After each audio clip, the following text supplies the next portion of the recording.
الرحمن ثم أتم الصيام إلى الليل۔ آج کی ہماری بات افطاری کے حوالے سے ہوگی۔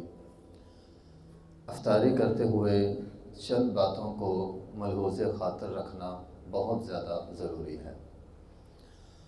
پہلی بات، قرآن یہ کہتا ہے کہ روزے کو شام تک پورا کرو، رات کے آغاز تک پورا کرو۔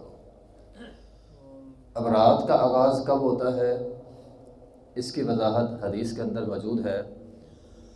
نبی علیہ الصلوۃ والسلام نے فرمایا، جب سورج کی ٹکیا غروب ہو جائے تو رات کا آغاز ہو جاتا ہے۔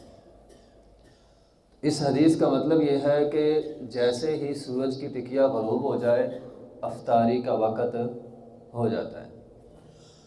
آدمی کو فوراً افطاری کر دینی چاہیے۔ ایک حدیث میں ہے، نبی علیہ الصلوۃ والسلام نے فرمایا کہ نبی علیہ الصلوۃ صحابہ کرام فرماتے ہیں نبی علیہ الصلوۃ والسلام جلدی افطار کرتے تھے۔ جیسے ہی سورج کی ٹکیا غروب ہوتی تھی فوراً روزہ جو ہے وہ افطار کر لیتے تھے۔ امی عائشہ رضی اللہ عنہ کے پاس ایک تابعی آئے جن کا نام مسروق تھا۔ انہوں نے آ کر کہا، جی دو لوگ ہیں، ایک فوراً سورج غروب ہونے کے ساتھ روزہ افطار کرتا ہے، دوسرا تھوڑی سی لیٹ کرتا ہے، دونوں میں سے سنت پر کون ہے؟ امی عائشہ رضی اللہ تعالیٰ فرماتی ہیں، جو سورج غروب ہونے کے ساتھ ہی افطار کرتا ہے وہ سنت کے اوپر ہے۔ ہمارے یہاں لوگ کیا کرتے ہیں، 2 منٹ 3 منٹ احتیاطاً۔ بھی احتیاط کس بات کی ہے؟ ابھی اگر آپ کسی ایسی جگہ پہ بیٹھے ہیں جہاں آپ کو سورج غروب ہوتا ہوا نظر آ رہا ہے، آپ کو اذان کی بھی ضرورت نہیں ہے۔ آج تو جدید نظام آ گیا، جدید ٹیکنالوجی ہے، ٹائم ہو گیا، بس افطار کر لیں۔ ہو سکتا ہے محلے کی مسجد کا اسپیکر ہی خراب ہو، لوگ بیٹھے رہتے ہیں، تو کسی مل کا سائرن بجے گا تو ہم افطار کریں گے۔ کیوں بھائی؟ اسلام ہمیں یہ کہتا ہے، دین ہمیں یہ کہتا ہے، سورج کی ٹکیا غروب ہو جائے روزہ افطار کر لو۔ اگر ہمیں سورج نظر نہیں آتا غروب ہوتا ہوا تو ٹائم ہو گیا، روزہ افطار کر لیں۔ احتیاط ضروری نہیں ہے۔ نبی علیہ الصلوۃ والسلام نے فرمایا، یہودی لیٹ افطار کرتے ہیں، تم نے جلدی کرنی ہے، خالف الیہود، یہودیوں کی مخالفت کرو۔ تو پہلی بات کیا ہے، روزہ جلدی افطار کرنا ہے سورج کی ٹکیا غروب ہوتے ساتھ ہی۔ دوسری سب سے اہم بات محترم بھائیو یہ ہے، افطاری سے قبل گولڈن ٹائم ہے قبولیت کا۔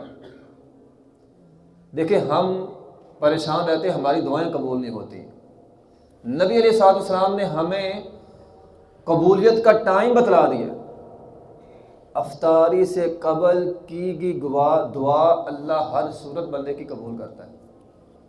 اور ہم یہ اتنی بڑی آفر غفلت کا شکار ہے۔ افطاری سے پہلے لوگوں نے سامان رکھا ہوتا ہے، گپے ماری جا رہے ہیں۔ یہ قبولیت کا وقت ہے۔ 5-10 منٹ نکال کے اللہ کو پکار لیں۔ قبولیت کا وقت ہم ضائع کر دیتے ہیں، بعد میں ہم روتے رہتے ہیں، ہماری قبول نہیں ہوتی۔ نبی علیہ الصلوۃ والسلام نے فرمایا، بندے کی دعا رد ہوتی ہی نہیں جو بندہ افطاری سے قبل دعا مانگتا ہے۔ تو یہ بڑی اہم بات ہے، افطاری سے قبل اپنی دعا ضرور کریں۔ نمبر 3، افطاری کس چیز سے کرنی ہے؟ نبی علیہ الصلوۃ والسلام نے فرمایا، جو عموماً آپ کی سنت ہوتی تھی، کھجور کے ساتھ افطار کرنا ہے۔ کھجور نہ ملے، خشک کھجور جس کو ہم چھوارا کہتے ہیں، اس کے ساتھ روزہ افطار کرنا ہے۔ وہ نہ ملے جو مسنون طریقہ ہے، پانی کے گھونٹ سے روزہ افطار کرنا ہے۔ بعض لوگ کیا کرتے ہیں، پانی بھی نہیں ملا، کھجور بھی نہیں ملی۔ اگر کھجور بھی نہیں ہے، پانی بھی نہیں ہے، تو میں نے بعض لوگوں کو دیکھا ہے، کوئی نمک کے ساتھ روزہ افطار کر رہا ہے، کوئی کہتا ہے جی اپنے انگوٹھے چوس لو۔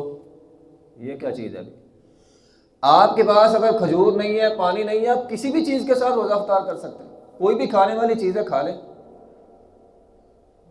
اس میں کوئی خاص نہیں ہے کہ آپ نے نمک کھانا ہے یا آپ نے انگوٹھے چوسنے ہیں پھر ہی جا کے آپ کا روزہ افطار ہوگا، ورنہ شاید نہیں ہوگا۔ تو کسی بھی چیز کے ساتھ آپ روزہ افطار کر سکتے ہیں۔ اگر مسنون طریقے پر عمل کرنا ہے تو کھجور ہے، کھجور نہیں ملتی تو پانی کا گھونٹ ہے. اور اگر بندہ کسی ایسی جگہ پہ ہے کچھ بھی نہیں ہے بندے کے پاس تو روزہ افطار کرنے کی نیت کر لے، اس کا افطار ہو جائے گا. ایسے کسی چیز کو منہ مارنے کی ضرورت نہیں ہے، تو نیت کر لے، اس کا روزہ جو ہے وہ افطار ہو جائے گا.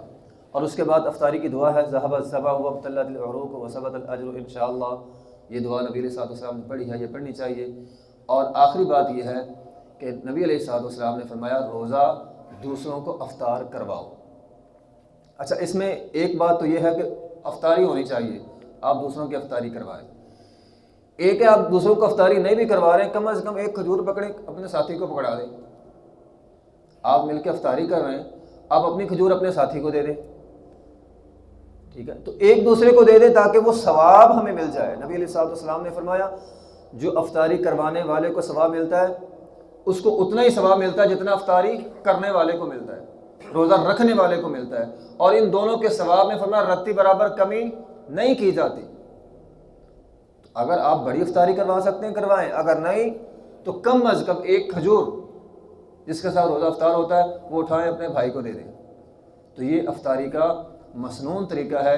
اگر ہم اس طریقے کے مطابق افطاری کریں تو یقیناً بہت سارا نفع ہوگا. وآخر دعوانا الحمد للہ رب العالمین.